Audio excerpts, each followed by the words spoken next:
मंत्रीगणों तथा सेवकों ने महाराज की आज्ञानुसार श्याम कर्ण घोड़ा चतुरंगिनी सेना के साथ छुड़वा दिया।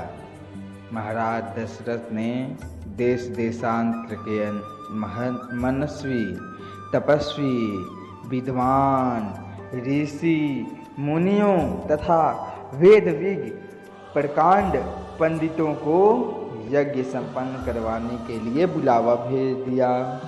निश्चित समय आने पर समस्त अभ्यागतों के साथ महाराज दशरथ अपने गुरु वशिष्ठ जी तथा अपने परम मित्र अंग देश के अधिपति लोभापद के जमाता श्रृंगी ऋषि को लेकर यज्ञ मंडप में पधारे हैं।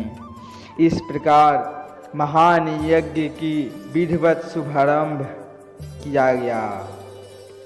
संपूर्ण वातावरण वेदों की ऋचाओं से, उच्च स्वर में पाठ से गूंजने तथा समिधा की सुगंधित से महकने लगा।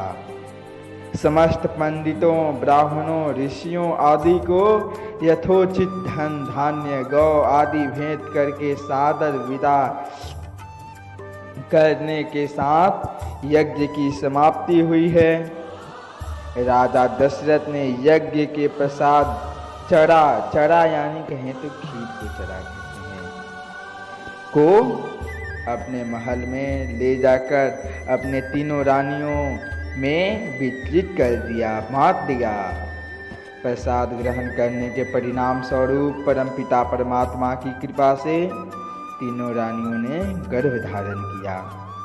जब चैत्र मास के शुक्ल पक्ष की 9वीं तिथि को पुनर्वसु नक्षत्र में सूर्य, मंगल, शनि, बृहस्पति तथा शुक्र अपने अपने उच्च स्थानों में विराजमान थे, कर्क लग्न तथा उदय होते ही महाराज दशरथ की बड़ी रानी कौशल्या के गर्भ से एक शिशु का जन्म हुआ,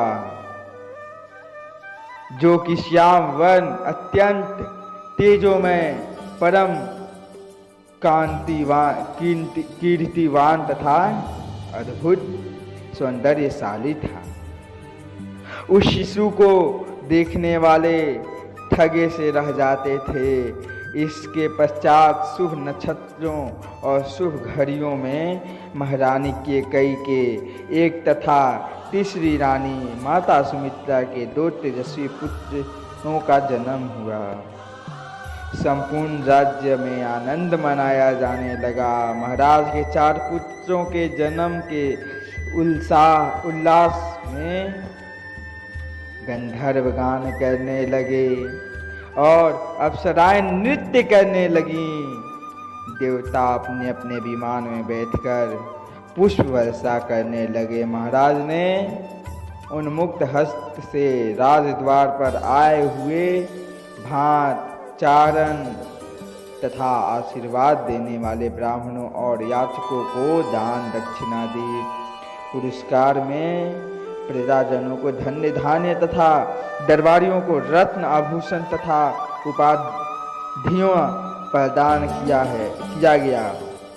चारों पुत्रों का नामकरण संस्कार महर्षि वशिष्ठ जी के द्वारा कराया गया है तथा उनका नाम प्रथम हुए महर्षि वाल्मीकि जी ने कौशल्या जी के और दशरथ जी के पहले पुत्र का नाम रखा राम, और दूसरे पुत्र जो कि केकई जी के हैं, केकई सुत कौन, केकई के सुता भरत जी, उनका नाम भरत रखा गया। तीसरी माता सुमित्रा, जिनके 2 पुत्र हुए लक्ष्मण और शत्रुघ्न, उनका ये नाम रखा गया। आयु बढ़ने के साथ साथ ही रामचंद्र गुणों में भी अपने भाइयों से आगे बढ़ने तथा प्रजा में अत्यंत लोकप्रिय होने लगे। उनमें अत्यंत विलक्षण प्रतिभा थी, जिसके परिणाम स्वरूप अल्पकाल में ही वे समस्त विषयों में पारंगत हो गए। उन्हें सभी प्रकार के अस्त्र शस्त्रों को चलाने तथा हाथी, घोड़े व सही प्रकार के वाहनों की सवारी में उन्हें असाधारण निपुणता प्राप्त हो गई। वे निरंतर माता पिता और गुरुजनों की सेवा में लगे रहते थे। उनका अनुसरण शेष 3 भाई भी करते थे।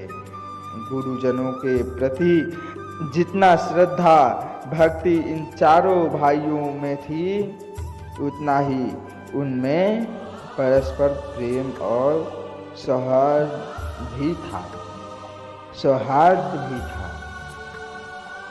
महाराज दशरथ के हृदय अपने चारों पुत्रों को देखकर गर्व और आनंद से भर उठता था।